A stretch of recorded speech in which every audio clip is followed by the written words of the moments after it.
Hola a todos los fanáticos de los dientes, ¿cómo están? Yo soy el Dr. Rubí y les doy la más cordial bienvenida a nuestro segundo live.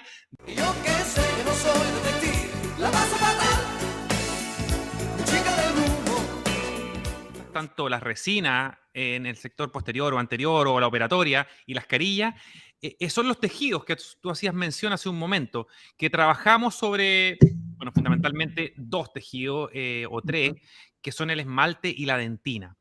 Y el día de hoy nosotros queremos conversar contigo más que nada sobre uno de ellos, que es la dentina, ¿cierto? Y es precisamente la adhesión a esta dentina. Y bueno, tenemos un tejido que es flexible, con un módulo elástico bajo, ¿cierto? Con una composición mineral, orgánica y también su contenido de agua, pero que también es un tejido que cambia según qué tan profundo estamos, ¿cierto? Trabajando sobre él, si es que está vital o no está vital, si es que tiene cracks o no tiene cracks, si tiene compromiso, si tiene unión amelodentinaria, si tiene esmalte. O sea, es un tejido que además va a depender mucho de la situación. Entonces, por eso hay mucho hilo y hay mucha tela que cortar en esto de hablar de Exactamente. dentina. Y por eso queremos que tú nos ayudes un poco a contarnos cómo es tu visión al trabajar sobre ese tejido tan maravilloso que es la dentina. Hay varias cosas que engloban y podríamos decir que hay como varias aristas como para empezar a simplificarlo y como a ir tocando determinados tópicos que nos vayan ayudando a la simpleza también del día a día. Como por ejemplo vamos a ir tocando el tópico de una de las primeras cosas que me gustaría hablar, que la selección del sistema adhesivo, por ejemplo, cuando se va a trabajar en dentina, no es un tema menor. Porque como bien vos mencionabas, es un tejido muy diferente al esmalte, en el cual no hay tanta carga mineral y sí hay muchísima más agua. Entonces, todos los sistemas adhesivos no se van a comportar igual porque hay muchas situaciones, como bien vos decías, que más mineralizado, menos mineralizado, con más calcio, con menos calcio. Pero en definitiva estamos ante un tejido que no es tan sencillo de resolver como lo es el esmalte. En complejidad y en su entendimiento es un paso más allá que el esmalte dentario, en donde te diría que a simple vista la performance adhesiva, hasta cometiendo todos los errores clínicos, va a funcionar muy bien. Caso contrario que va a pasar seguramente en la dentina, que inclusive haciendo todo bien, la performance adhesiva es compleja, por así decirlo. Entonces, empezar a hablar así como para ponernos un índice mental, me gustaría traer como a la mesa o a la colación, como se podría decir, el tema un poco de los sistemas adhesivos, que no es un tema menor. Entonces, ahí Rafa, si vos me podés ayudar, vamos a empezar con la primera diapositiva un poco, que es uno de los, por ahí, de las reviews más importantes cuando se habla a nivel bibliográfico, que habla de un metaanálisis, cuando se juntan muchos artículos científicos, pero sobre todo datos en concreto como es la fuerza adhesiva. Y vamos a tener algo como para simplificar y sacarnos y despejarnos mucho de los sistemas adhesivos que hoy se usan, y un poco cómo ya hay como un sistema de top adhesivos y que la ciencia ya los clasificó como performance adhesiva. ¿Por qué? Porque si hablamos en performance adhesiva inmediata y hablando de que el paciente cuando se va por la puerta de nuestros consultorios y hacemos cualquier operatoria, esa performance adhesiva es muy buena en todos los sistemas adhesivos. Es decir, que cuando nosotros hacemos una clase 1, una clase 5, cementamos una carilla, cementamos una incrustación, una corona, o fuese lo que fuese, va a ir muy bien. La pregunta que siempre nosotros nos tenemos que hacer es, ¿qué pasa a lo largo del tiempo? ¿Qué pasa con esa capa híbrida a lo largo del tiempo? Si uno mira los prospectos de todos los sistemas adhesivos que te muestran cuando te van a vender los sistemas adhesivos, todos dan una performance adhesiva increíble. Pero la primera pregunta que se dice, ok, esto está bien en lo inmediato. Ahora contame qué hace tu sistema adhesivo al año o a los 2 años. ¿Cómo se comportó la fuerza adhesiva? ¿Qué porcentaje de esa capa híbrida permaneció a lo largo del tiempo? Digamos, lo que yo adherí, básicamente, en un año, ¿qué pasó? Claro. Esa es la pregunta que nos tendríamos que hacer. Un poco de hablar, no tanto de la performance adhesiva inmediata, sino qué pasa con lo que hicimos y cuando el paciente se fue por la puerta de nuestros consultorios y qué pasó al año cuando volvió. ¿Esa capa híbrida está igual? el espesor de esa capa híbrida está igual de homogéneo. Según el espesor con lo que hayamos hecho, ¿habrá dado lo mismo hacerlo con uno de quinta que con uno de cuarta? ¿Dará igual hacerlo con uno de sexta o con uno de cuarta generación? ¿Dará igual hacer este grabado total que no hacerlo? Entonces, esas son las cosas que por ahí nosotros como colegas y que estamos inmersos en el día a día de la operatoria nos tendríamos que ir preguntando en un sistema adhesivo. Entonces, en esa review ya directamente hay un metaanálisis investigado muy interesante que te pone la clasificación de los sistemas adhesivos y te nombra básicamente los 10 mejores sistemas adhesivos del mundo, en donde el Optibond FL sale en primer lugar, pero porque empieza con una fuerza adhesiva de unos 49 megapascales y al año solamente pierde el 15% de esa fuerza adhesiva.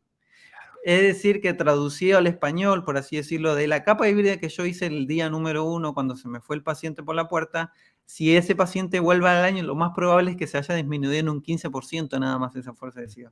Y el primer año es donde más acontecen las situaciones clínicas que nos podrían desprender cualquier tipo de restaurativa. Entonces, esas son las cosas que por ahí nos tendríamos que preguntar. Y fíjense que, por ejemplo, el adhesivo top número 10, y esto yo lo pregunto siempre en los cursos, muestro la lista y ninguno tiene ninguno en los top número 10. Y el último, por ejemplo, pierde un 30% o un 33%. Es decir, que si vos ni siquiera usás el top 10 de los sistemas adhesivos del mundo, ya tu capa híbrida se degradó en un 33% como mínimo. O sea que un tercio de lo que vos ya hiciste no está. Entonces, la elección de ese sistema adhesivo no es menor. Son números fuertes. O sea, imagínate lo que tú planteas y simplificas. O sea, al año, si no usas uno de los top, que no es ningún pecado, digamos, o sea, es lo que se usa, probablemente la mayoría no use los top, hay un tercio de esa capa híbrida que ya no está, que se perdió. Exactamente. Esa fuerza cohesiva se ve disminuida potencialmente por muchos factores, ¿o no?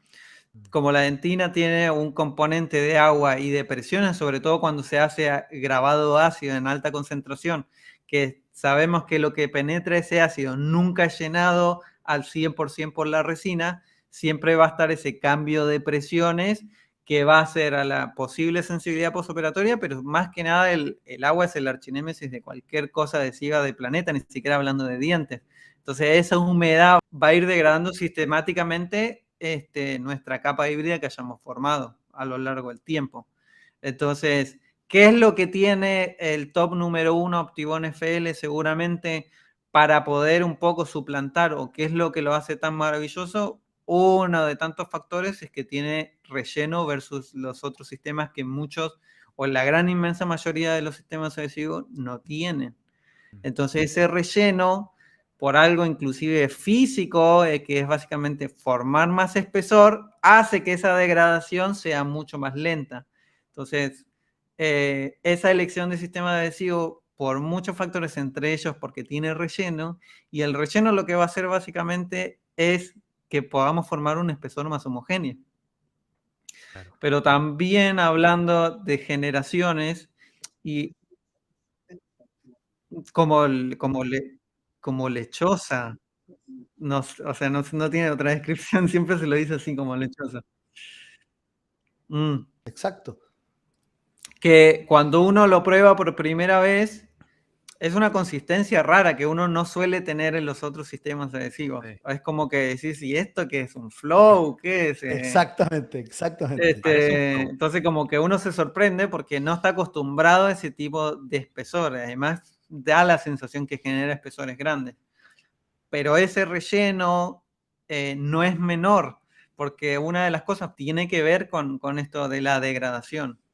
Porque que sea de cuarta generación también nos debería beneficiar en un montón de sentidos.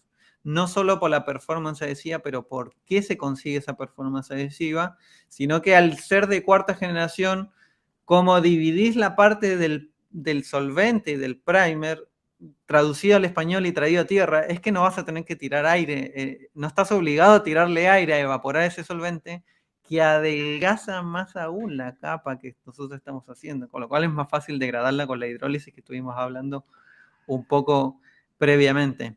Te refieres tú Entonces, a la fase de la aplicación del adhesivo ya.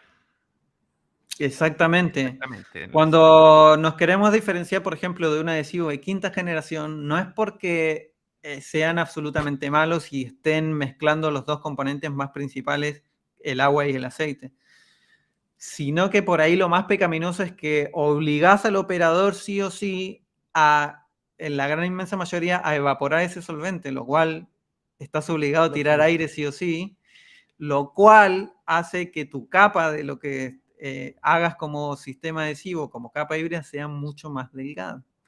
Entonces, en esa delgadez es más fácil para el agua penetrarlo. La degradación. Cuando, si vos quisieras hacer, por ejemplo, un sistema de sellado dentinario, lo vas a barrer fácilmente con el arenado o con lo que suelas activar esa capa inhibida. Entonces, no es menor el tema de seleccionar un buen sistema adhesivo, porque como repetimos el principio, no todos se degradan a lo largo del tiempo, o sea, todos iban a tener buena performance adhesiva en lo inmediato, pero no a lo largo del tiempo. Y otra de las cosas es que, por ejemplo, si uno elige un sistema adhesivo de cuarta generación y no uno de quinta generación, como tenés los sistemas separados, un paso operatorio que le hace muy mal generalmente a nuestra capa de adhesivo es el evaporar el solvente. Entonces estamos adelgazando esa capa y le estaríamos sacando, por ejemplo, el baluarte a los de cuarta generación, que es que no necesitas evaporar el solvente, por ende te va a quedar una capa más gruesa. Entonces siempre por eso se pronuncia más a elegir de cuarta y sexta generación por ese motivo.